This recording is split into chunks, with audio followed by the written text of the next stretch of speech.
3 రాష్ట్రాలకు గవర్నర్లను నియమించింది కేంద్రం. లడఖ్ లెఫ్టినెంట్ గవర్నర్గా కవీందర్ గుప్తాను నియమించింది.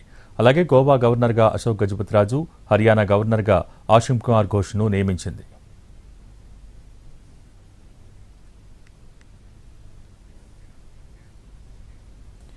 రాజా టు రాజ్ భవన్ పూసపాటి రాజవంశీయుల వారసుడు అశోక్ గజపతిరాజు 1951 జనవరి 26న జన్మించారు. ఆయన తండ్రి మహారాజా పూసపాటి విజయరామ గజపతిరాజు గ్వాలియర్ సింధియా స్కూల్ హెచ్పిఎస్లో విద్యాభ్యాసం చేశారు. అలాగే విశాఖ విఎస్ కృష్ణా కాలేజీలో ఉన్నత విద్యను అభ్యసించారు. మాన్సాస్ ట్రస్ట్ ద్వారా విద్యాసంస్థలను స్థాపించారు. 1978లో జనతా పార్టీ నుంచి అశోక్ గజపతిరాజు రాజకీయ ప్రస్థానం మొదలైంది. ఆ తర్వాత 1982లో ఎన్టీఆర్ టీడీపీ స్థాపించడంతో ఆయన తెలుగుదేశంలో చేరారు. వరుసగా 6 సార్లు టీడీపీ ఎమ్మెల్యేగా ఎన్నికయ్యారు. ఎన్టీఆర్, చంద్రబాబు హయాంలో పలు కీలక శాఖల మంత్రిగా బాధ్యతలు నిర్వర్తించారు. 2014లో విజయనగరం లోక్సభ ఎంపీగా గెలిచిన అశోక్ గజపతిరాజు 2014లో మోడీ కేబినెట్లో విమానయాన శాఖ బాధ్యతలు చూశారు. ఇప్పుడు గోవా గవర్నర్గా మరో కొత్త ప్రస్థానాన్ని ప్రారంభించారు.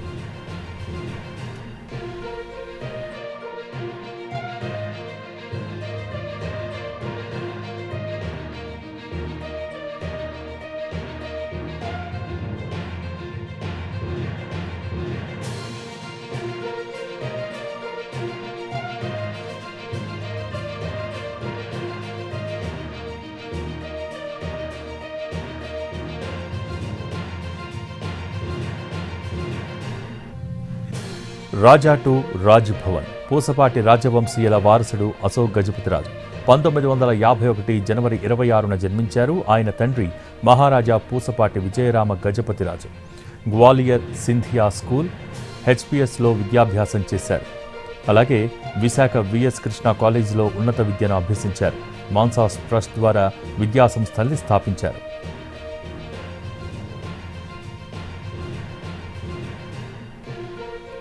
1978లో జనతా పార్టీ నుంచి అశోక్ గజపతిరాజు రాజకీయ ప్రస్థానం మొదలైంది. ఆ తర్వాత 1982లో ఎన్టీఆర్ టీడీపీ స్థాపించడంతో ఆయన తెలుగుదేశంలో చేరారు. వరుసగా 6 సార్లు టీడీపీ ఎమ్మెల్యేగా ఎన్నికయ్యారు. ఎన్టీఆర్, చంద్రబాబు హయాంలో పలు కీలక శాఖల మంత్రిగా బాధ్యతలు నిర్వర్తించారు.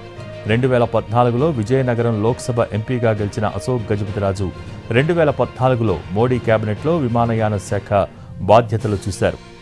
ఇప్పుడు గోవా గవర్నర్గా మరో కొత్త ప్రస్థానాన్ని ప్రారంభిస్తున్నారు.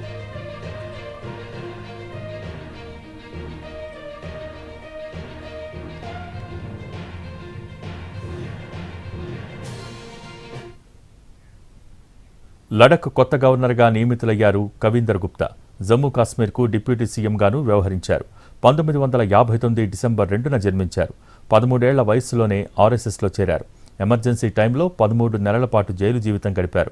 1978లో పంజాబ్ విశ్వ హిందూ పరిషత్ కార్యదర్శి బాధ్యతలు చేపట్టారు.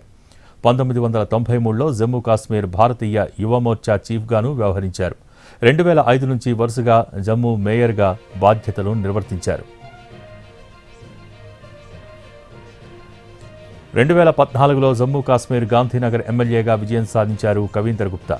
2015లో జమ్మూ కాశ్మీర్ స్పీకర్గా బాధ్యతలు చేపట్టారు. 2018లో జమ్మూ కాశ్మీర్ డిప్యూటీ సీఎంగా వ్యవహరించారు.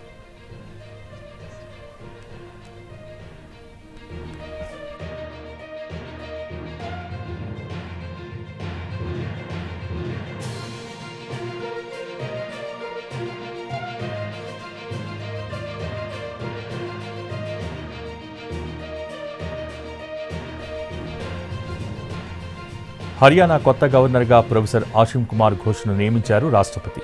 ప్రస్తుతం హర్యానా గవర్నర్గా వ్యవహరిస్తున్న బండారు దత్తాత్రేయ స్థానంలో ఆయన బాధ్యతలు చేపట్టనున్నారు.